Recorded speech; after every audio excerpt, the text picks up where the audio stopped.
nalulungkot, walang buhay. Kumbaga, black and white ang buhay nila imbes sa colored. Walang kasigla-sigla at parang walang inaantay na lang, kundi ang gumabi kung araw at kung gabi naman ay wala nang inintay kundi mag-umaga. At gano'n na lang ng gano'n, paikot-ikot ang buhay. Tama ba na gano'n ang pamumuhay ng isang nilalang na sinasabi sa Bible, I was fearfully and wonderfully made. In fact, the Lord Jesus said in John 10:10, I have come that they may have life and have it to the full.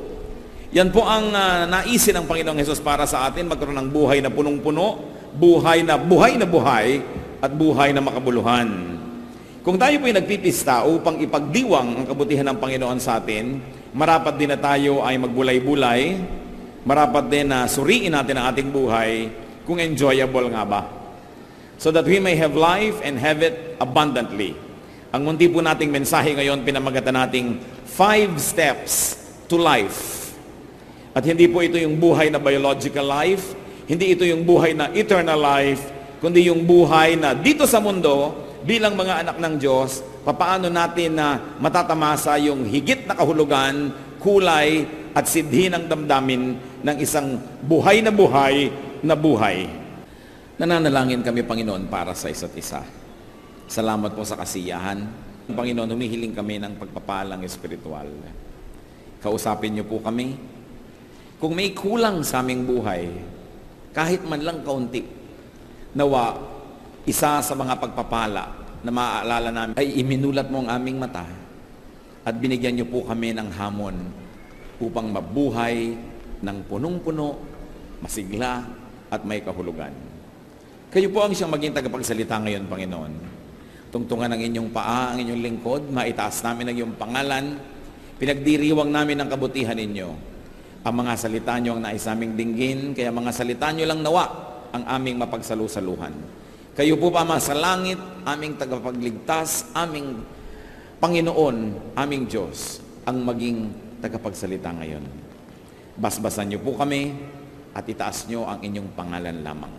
Maghari kayo sa aming puso, anuman ang kaguluhan, anuman ang bagay na maring umagaw ng aming pansin sa inyo, isinusuko namin sa iyong paanan. Kayo po ang maghari, magbigay ng kapayapaan.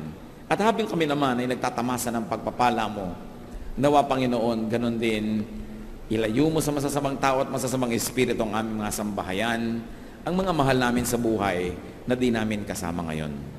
Lord, may you speak. Do as you will, lead us, teach us. In the name of Jesus we pray. Amen. 5 steps to life. Hindi lang po 5 ang steps na yan, 5 mahahalagang hakbang upang magkaroon ng isang makabuluhan at malalim na kahulugan ng buhay. If the Lord Jesus came so that we might have life, what did He teach His people so that we may attain at the fullness of life? 5 steps to life, and one of that, lahat po ito yung mga verbs, alam na natin pero kailangang sariwain, love. Dapat umibig tayo. Dapat magmahal. Hindi pag-ibig, hindi pagmamahal na noun, kundi verb, magmahal, umibig. Dahil, ang tunay lang pong nakapagpapasaya sa tao ay yung minamahal niya. Pag kami nagbigay sa inyo ng isang platong masarap na pagkain at hindi nyo naman mahal yung nagbigay, maaaring magpasalamat kahit matuwa. Pero kung mahal na mahal nyo yung nagbigay, kahit tansan ang lalagyan at ganun kakonti ang nakaya niyang iabot, ay magpapasalamat kayo at nagagala kayo. Iba yung tingin ng nagmamahal sa iyo, iba yung kanyang karinyo sa iyo, kaya yung tao pong marunong magmahal, yon ang nakakalasap ng tunay at malalim na kaligayahan. Because only those that you truly love can truly make you happy. So, love God. Well, God loves everybody. Those who love God are the ones who really feel that kind of love, and those who love God in return are the ones who enjoy this loving relationship.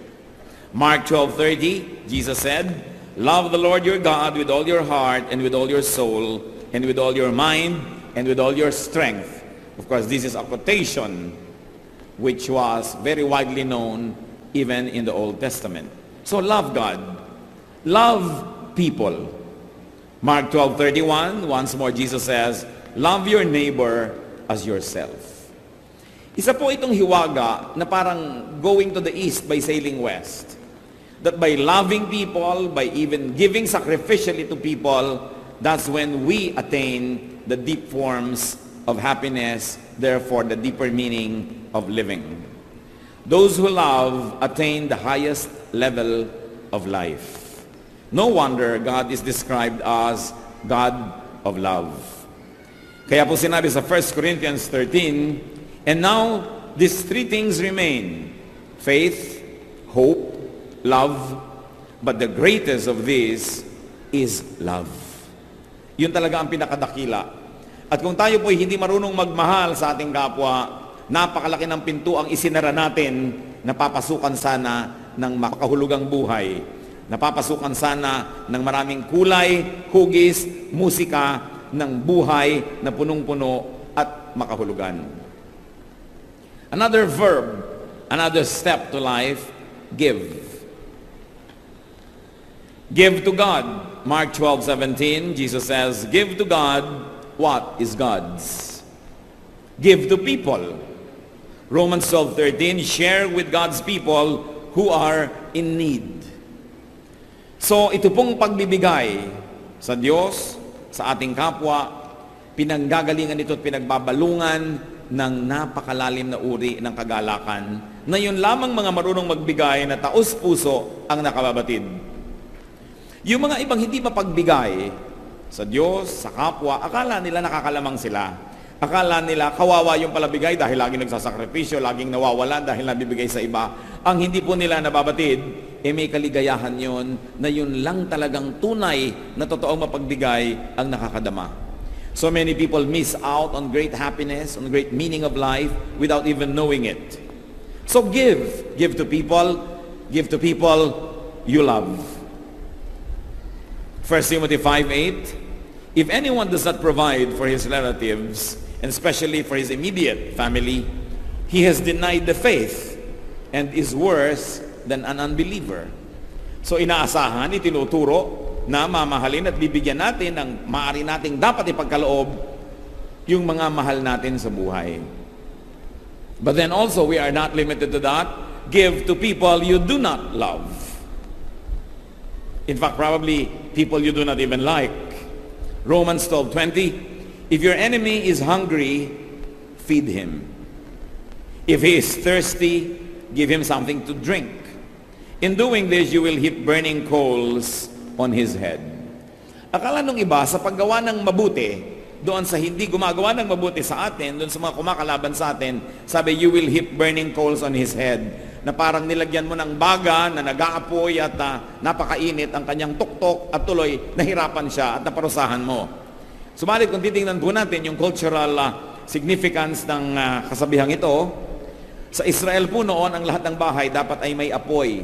Hindi dapat namamatay ang apoy dahil kung magluluto ka, wala namang posporo, hindi uso yon. At hindi dapat namamatayan ng apoy maski man lamang ilawan sa gabi sapagkat ayaw nila ng madilim. Ngayon, kung namatay ang apoy at nawala ng apoy ang isang bahay, anong gagawin niya? Kakatok siya sa bahay-bahay, hihingi siya ng uling o kaya ay ng baga na mainit para maiuwi niya sa kanila at yun ang pagsimula ng apoy niya na gagawin sa kanilang kalan. Kaya sabi, ang pagbibigay, maging doon sa iyong kaaway, ay parang ganito. You heap burning coals on people's head, not to torture them because you put the coal on a pot. Inilalagay naman niya sa isang palayok o isang sisidlan, kundi binibigyan mo siya muli ng pag-asa. Binibigyan mo sila ng tulong at binibigyan mo siya ng muling kahulugan ng buhay. At kung taglamig, ay binibigyan mo ng init ang kanyang buong tahanan. So hindi ito para manadista, kundi para tunay na maging matulungin. So we give to people that we love and we give to people that we do not love. Yun pong pagkakamal, pag-iingat at pag-iimpok para lang sa sarili at akala niya pag hindi siya nagbibigay at sinasarili niya ang kanyang pera, ang kanyang pagkain, ang kanyang kotse, ang kanyang bahay, akala niya lamang siya noon. Ang hindi niya alam, siya ang nawawalan. Because hoarding and keeping can be uncomfortable. Hoarding can be painful and even unhealthy. Ang katawan nga po natin, kailangan mag-discharge ng mga bodily wastes. Because when you do not discharge and you do not pass it on and let it pass out, what happens? You get poisoned. Kaya sabi sa Luke 12:15, watch out, be on your guard against all kinds of greed. A man's life does not consist in the abundance of his possessions. Hindi nasusukat ang buhay sa dami ng iyong itinago, sa dami ng iyong inimpok, at sa dami ng iyong sinasarili, bagamat may nangangailangan, lalo pangat mahal mo sa buhay, at kahit pa nga matatawag na kaaway mo, ay sinasabing huwag pa rin pagdamutan. Hebrews 13:16, do not forget to do good and to share with others, for with such sacrifices, God is pleased. At kung natuwa po ang Panginoon sa ating mga sakripisyo, sa pagbibigay sa ating kapwa, mahal man natin o hindi, mabuti man sa atin o hindi, mayroong magandang nangyayari. Natutuwa ang Diyos. At kung siya'y natutuwa, siya'y nagbo-blow out. Kung siya'y natutuwa, siya'y nagpapagaling. Siya ay nagbibigay ng mas marami pang pagpapala. Kaya yung mga nagiging makasarili, akala nila sa pagsosolo nila sa kanilang mga tinatangkilik at blessing, ay sila'y nakakalamang na hindi nila alam na nawawalan sila ng buhay dahil nawawala ang kagalakan ng Panginoon para sa kanila. At pagka hindi nagagalak sa iyo ang Panginoon, napakalaking kalugihan ang ganyang kalagayan. Bodily wastes must be taken out. That's why biologically and our biological processes, even moving one's bowels, urinating, perspiring, sometimes even the scandalous burping and the releasing of gases can be such a pleasure. Alam natin na isa sa mga pinakamalalakit, malalalim na kaligayahan ng buhay ay palabasin ang mga dapat lumabas na yan sa ating katawan, at napakahirap pagka hindi makalabas ang mga yan, na uospital ka pa at kung ano-anong ginagawa sa iyo. So letting go, giving up, giving, make life wonderful. Because when you take, you must give. And we take blessings from the Lord every day, so we must give blessings to others every day. In much greater way, giving rewards the giver. Yun pa lang pong pagbibigay, gantimpala na sa nagbigay, sapagkat kung taos-puso yun, may kagalakan siya. Merong isang uri ng kagalakan na ilang mapagbigay ang nakakadama. So we must discover or rediscover life in giving. Hindi tayo padadala sa turo ng sanlibutan na be wise, think of yourself, be selfish, dahil mawawala yung napakalaking pagpapala na tanging sa pagbibigay lamang natin nalalasap.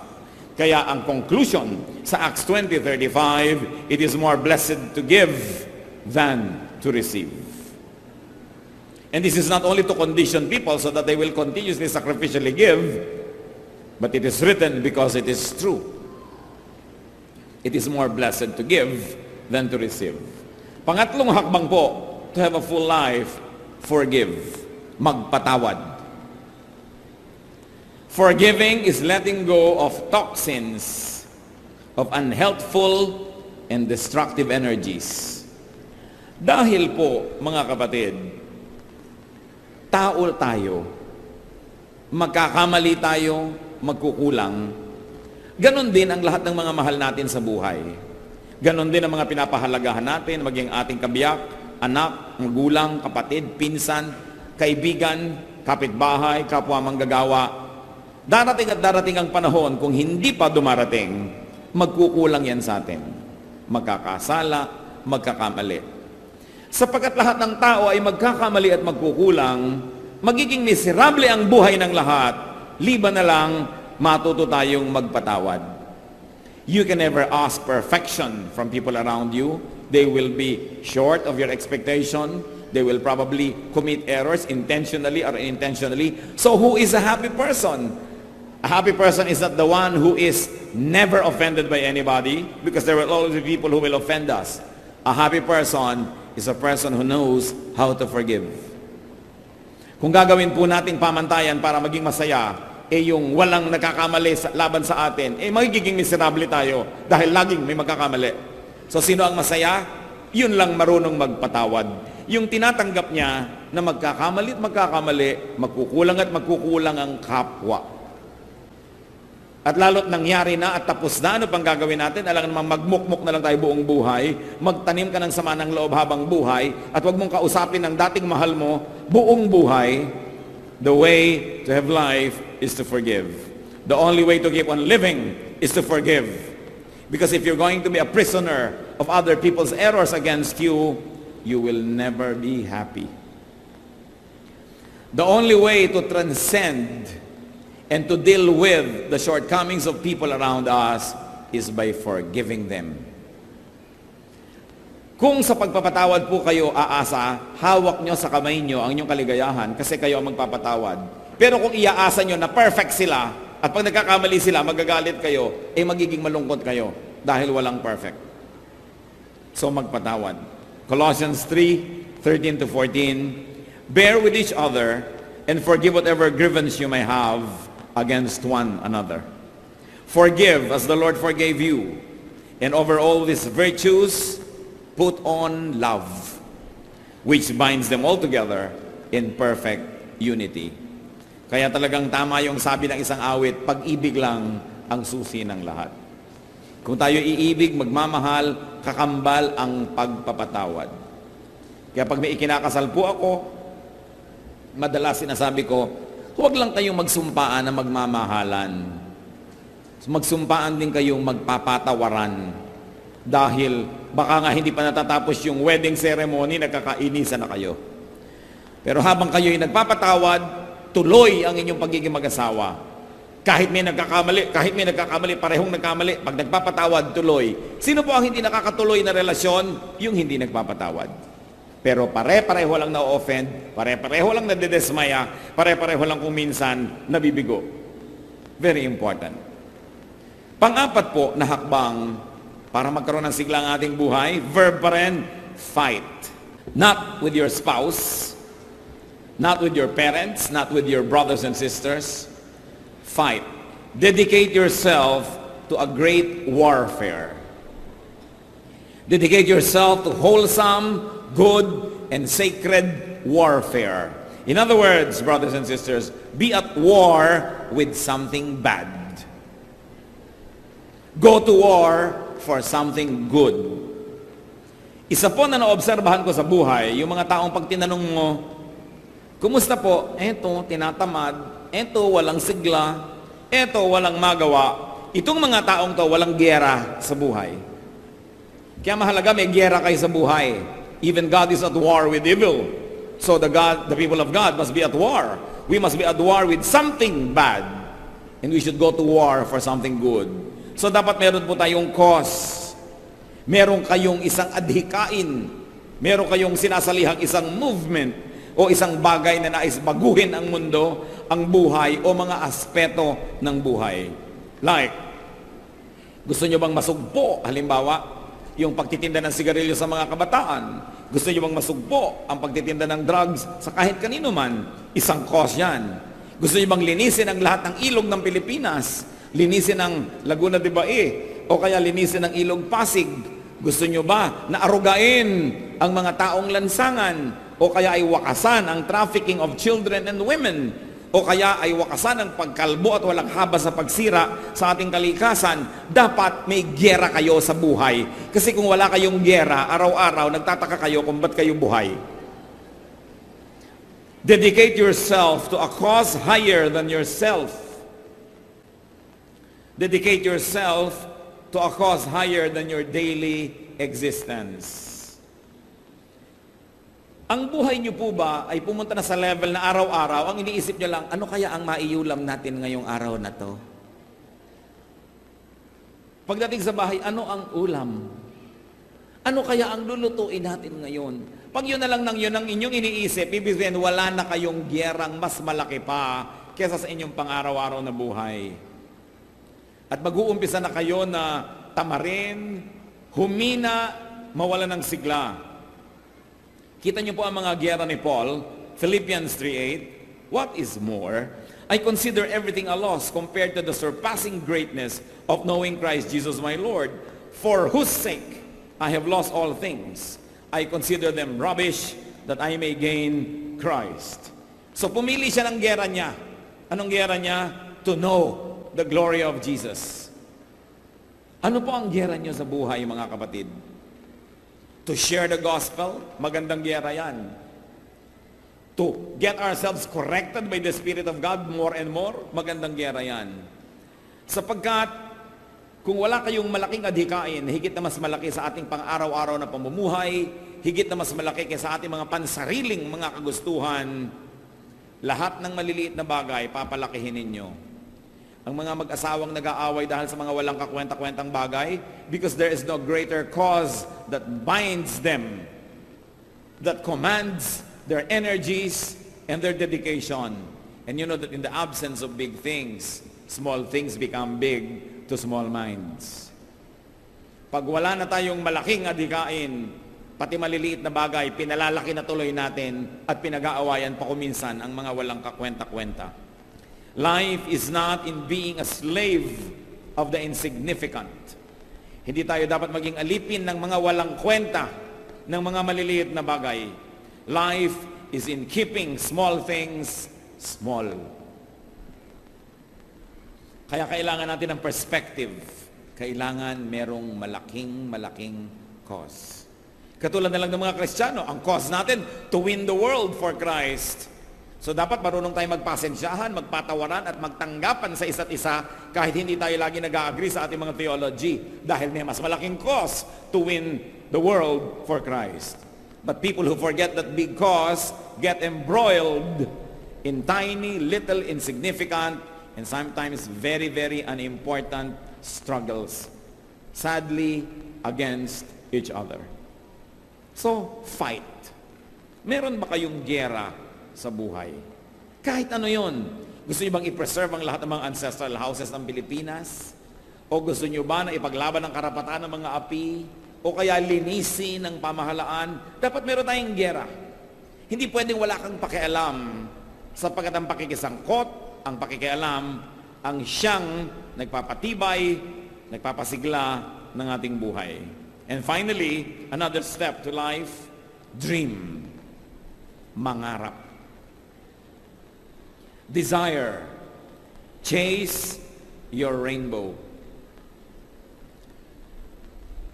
Ano po ang ibig sabihin ng buhay na parang wala ng kahulugan? What is a life that may be considered over? That is an unhappy life. That is not worth living anymore. It is a life with all its dreams, aspirations, and desires behind it. Ang buhay na wala ng katuturan ay yung buhay na ang lahat ng pangarap at hikain at minimithi ay tapos na at nasa likwaran na at nalampasan na. Wala ka na ngayong hinaharap. Hindi tayo dapat nauubusan ng hinahabol ng mga paru-paro, hinahabol ng mga pangarap, maski pa man tayo ay may edad na. Ano naman ang iintayin ninyo kung may edad na kayo, nakainin na lang tayo ng lupa? Habang nabubuhay pa tayo, meron pa tayo dapat mga pangarap, meron pa tayong mga gustong gawin, at meron pa tayong gustong ma-accomplish. Then and only then will life have meaning. Kaya marami po kuminsan sa mga taong may edad na, hindi pa dapat magkasakit, nagkakasakit. Hindi pa dapat humihina. Hindi pa dapat lumulungkot, at hindi pa dapat namamatay na tuloy dahil wala ng pangarap. Dream on, achieve. Hindi mo sasabihin, tapos na ako sa lahat, nagawa ko na lahat, tapos na ako lahat, pero buhay ka pa, alangan naman nagkakamali ang Diyos. Meron ka pang katuturan at meron pang dapat gawin. Philippians 3:13-14. One thing I do, forgetting what is behind and straining toward what is ahead, I press on toward the goal. At ang sinabi naman ni Paul ay hindi nagbabata. Napakarami nang nagawa sa buhay at pwede na magpahinga. Pero sabi niya, one thing I do, nililimot ko na yan, tapos na. Hindi na ako nagdadramang bukid sa nangyari. Hindi ko na itinatanim pa yung mga sama ng loob na yan. Hindi ko na inuungkat-ungkat pa sa mahal ko sa buhay yung pagkakasala niya sa akin noong 1972. Hindi ko na pinaghihinayangan pa na hindi ako naging ganito, hindi ako naging ganon, hindi ako pinanganak ng mayaman. Tapos na ang tapos. Pati ang mga kasalanan ko na natapos na. Tapos na. Ang mahalaga sa akin, patuloy pa ito. run the race. Because at the end of the race is the Lord Jesus waiting for His people. So, run your race. Habang humihinga pa tayo, may katuturan pa at may misyon. At kung wala na kayong maisip nun, mag-isip kayo sapagkat meron.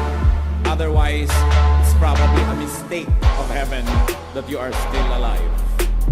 The Lord Jesus taught and modeled the ways to happiness. And among them, we mentioned 5. Love, give, forgive, fight, dream, and be happy. Ecclesiastes 3:12. Solomon, the wise man, said, I know that there is nothing better for men than to be happy and to do good while they live. So let's continue to do good, but let's also continue to be happy. Do not let even religion deprive you of happiness. Do not be deceived into thinking that religiosity is only a matter of sacrifice, that it's only a matter of not having a life. Because Jesus said, I came that they might have life and have it to the full. Panginoon, salamat sa inyo pong mga paalala sa amin. Salamat po sapagkat kayo ay mapagmahal, maalalahanin, at nais nyo kami magkaroon ng buhay na matatag, masaya, at kung hindi man laging maginhawa, buhay na may katuturan, buhay na may misyon. Sa pagyuko namin sa iyong presensya, O Diyos, suriin mo po ang aming puso. Nais din naming makisuri. Ipakita mo sa amin, Panginoon, kung masasabi namin ang buhay namin ay may katuturan, and it's exciting, and there is so much to do, o kaya masasabi namin ang buhay namin parang wala ng kahulugan, parang wala nang nangyayari, parang walang direksyon. Kung kayo, kapatid, kabilang doon sa pangalawang grupo, na masasabi niyong parang wala na akong direksyon, di ko malaman ang gagawin ko, parang walang excitement ang buhay, nais kong manalangin para sa inyo. Yumuko kayo sa presensya ng Diyos, saan man kayo naroon ngayon.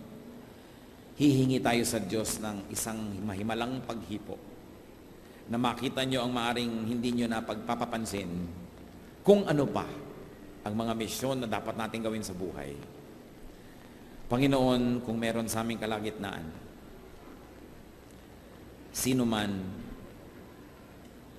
na maaaring i-consider niya ang kanyang buhay na parang wala ng katuturan, wala ng kahulugan, wala ng meaning, o kaya'y walang kabuhay-buhay, walang kasigla-sigla. Kausapin mo, Panginoon, ngayong Espiritu. Espiritu niyo ang kumausap, Panginoon. Ibulong niyo kung ano pa ang mga nais niyong gawin namin sa buhay. Sa marami nang nagawa, ano pa? Sa wala namang nagawa, ano ang dapat gawin? At sa nalilito, kaliwanagan ang ipagkaloob niyo, Panginoon. Nais niyong makita ang isang buhay na masiglay, isang buhay na naghihintay, anticipating, and excited for tomorrow. Hindi yung isang buhay na parang hinihila ang paa at mabigat ang paglakad ng panahon. Pakita mo sa amin, Panginoon. At sa bawat kapatid naman, nakitang-kita ang kanilang misyon sa buhay, humihingi kami ng kalakasan para sa kanila. Salamat, Ama, kahit wala kaming patago, malakas po ang loob naming humingi dahil Ama namin kayo. Dahil mahal nyo kami at dahil sa inyong mga pangako. Mga kapatid, tanggapin ninyo ang hinihiling nyo sa Panginoon ayon sa iyong pananalig at ayon sa kanyang kapangyarihan. Sumagana nawa ang pagpapala ng Diyos